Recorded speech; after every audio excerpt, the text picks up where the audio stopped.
कभी तुमने सोचा है एक ऐसा भी विलन हो सकता है जिसे डेयरडेविल कभी हरा ही नहीं सकता। Daredevil, a man without fear, इसने किंगपिन को पेला हुआ है, बुलसाई को रगड़ा हुआ है, द हैंड नाम की एक पूरी ऑर्गेनाइजेशन को हराया हुआ है। लेकिन एक ऐसा विलन भी एग्जिस्ट करता है जिसे डेयरडेविल कभी हरा ही नहीं सकता। A man with a very disturbed nature, a twisted artist obsessed with chaos, muse. They tell me I'm a god, I'm lost in the facade, 6 feet off the ground, at all times I think I'm feeling odd, no matter what I make, they never see mistakes. Who is Muse? एक psychotic serial killer जो खुद को एक artist समझता है and लोगों की body parts and blood से पेंटिंग्स बनाना पसंद करता है। म्यूज का मानना है कि violence, chaos and death were forms of expressions and societies fear is something which makes his art more powerful. He didn't kill for power and revenge. He killed them because he believed that he was creating something beautiful.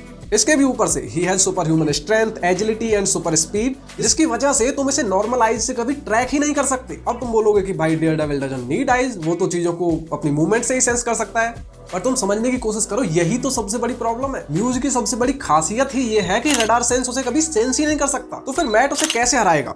क्योंकि born again में हम जगह जगह उसकी paintings देख सकते हैं, उसे लोगों को उठा के ले जाते हुए देख सकते हैं, लोगों का खून निकालते हुए देख सकते हैं, मतलब वो पूरी तरह से एक्टिव तो है, व्हिच मींस कि लास्ट में एक एनकाउंटर भी होना ही है इन दोनों का। तो फिर मैट कैसे हराएगा इसे? और उससे भी बड़ा सवाल कि ऐसा कैसे हो सकता है कि मैट किसी को सेंस ही ना कर पाए। वैसे ना मैं थोड़ी देर बाद तुम्हें एक्सप्लेन करता हूँ, लेकिन क्या तुम्हें याद है एपिसोड 2 में जब ऑलमोस्ट 22 मिनट के आसपास हंटर डोहाम का कैरेक्टर हमें दिखाया जाता है, जो कि हेदर ग्लेन के पास अपॉइंटमेंट लेने आया था एंड मेंटली वो थोड़ा डिस्टर्ब लग रहा था। तो वो कैरेक्टर ना हमें इसके बाद कहीं नहीं दिखाया गया एंड आई एम श्योर कि वो सीन भी इसीलिए डाला था कि भाई वो लोग चाहते थे कि हम ये समझे कि वो लोग उसे एज म्यूज सेटअप कर रहे हैं। लेकिन मेरे पास एक थ्योरी है जो इससे भी काफी ज्यादा खतरनाक। तो एपिसोड 2 में हमें हंटर डोहाम का जो कैरेक्टर दिखाया गया था, भाई वो काफी ऑब्वियस हो जाता है कि वही म्यूज होगा, क्योंकि हंटर डोहाम एक काफी प्रोमिनेंट एक्टर है, स्पेशली टीवी सीरीज की दुनिया में। तो ऐसा तो हो नहीं सकता कि उनको ऐसे ही किसी रोल में ले लिया। बट सवाल यहाँ पर यह भी आता है कि अगर वो इस कैरेक्टर को ऐसे दिखा रहे हैं तो भाई it would be too obvious, क्योंकि कॉमिक्स में तो म्यूज की आइडेंटिटी हमेशा से ही अननोन रही है और उसकी मिस्ट्री, उसका वो फेसलेस फिगर, यही तो उसे और भी ज्यादा अनोनिमस बनाते हैं। तो सोचने वाली बात है ना, वो लोग इसे इस तरह से सेटअप क्यों करेंगे? चलो मैं ना तुम्हें एक इंसिडेंट बताता हूँ। एक बार ना कॉमिक्स में क्या हुआ था कि एक बिल्डिंग पर एक लाल कलर की पेंटिंग लोगों की नजर में आई एंड जब डेयरडेविल वहां पहुंचा तो उसे कुछ अलग सेंस हुआ। उसने इस पेंटिंग को सूंघा तो उसे पता चला कि भाई ये पेंटिंग ब्लड से बनी हुई है, वो भी 1, 2, 5, 10 नहीं, ऑलमोस्ट 100 से ज्यादा लोगों के ब्लड से बनी हुई है। एंड द थिंग इज कि उसने उन लोगों को मारा नहीं था, बस किडनैप करके उनका सारा खून निकाल लिया था। एंड जब तक डेयरडेविल उनको बचाने वहां पहुंच पाता, वो सब लोग ऐसे ही मर चुके थे। सोचो ये विलन कितना फक्ड अप है।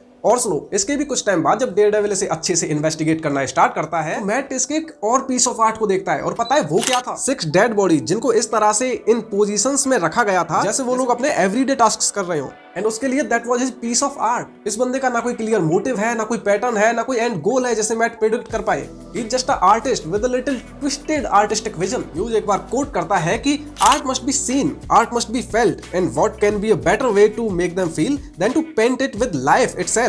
एंड ये सब कान करने के बाद भी डेयरडेविल इसको हरा नहीं सकता, क्योंकि वो इसे रडार सेंस से सेंस नहीं कर पाता। क्योंकि जो सेंसरी इन्फॉर्मेशन होती है जिससे मैट चीजों को समझ पाता है कि कहां है एंड वहां क्या चल रहा है, ये बंदा उस सेंसरी इन्फॉर्मेशन को मैनिपुलेट एंड इवन ऑब्जर्व भी कर सकता है, क्योंकि ये उसकी सुपर पावर है। He is inhuman. ये एक ऐसा विलन है जिसे ये बेचारा अंधा आदमी अपनी पावर से भी सेंस नहीं कर सकता। ऊपर से इसके पास सारी सुपर ह्यूमन एबिलिटीज है। अब ये देखना इंटरेस्टिंग होगा कि डेयरडेविल इसे कैसे हराए, क्योंकि अगर तुम लोग सोच रहे हो मैं बताऊंगा कैसे हराएगा, तो भाई मुझे नहीं पता, मुझे का किसी को भी नहीं पता, क्योंकि कॉमिक्स में तो आज तक डेयरडेविल इसे कभी हरा नहीं पाया है। लेट्स सी सीरीज में वो लोग इसका क्या बनाते हैं।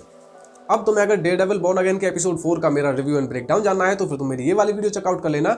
And yes that's all. अब तुम्हें वीडियो देखकर अगर कुछ भी अच्छा लगा, खुशी हुई है, मजा आया तो भाई लाइक मार देना इस वीडियो को। चैनल पर कहीं से भी नए आ गए हो तो यार सब्सक्राइब मार देना इस चैनल को। मुझे मेरे सोशल मीडिया हैंडल्स पर फॉलो भी कर लेना। एंड यस, तुम्हारे क्या ओपिनियन है मुझे नीचे कमेंट सेक्शन में जरूर बताना। मैं मिलता हूँ आप सब लोगों से अगली वीडियो में। Thanks for watching.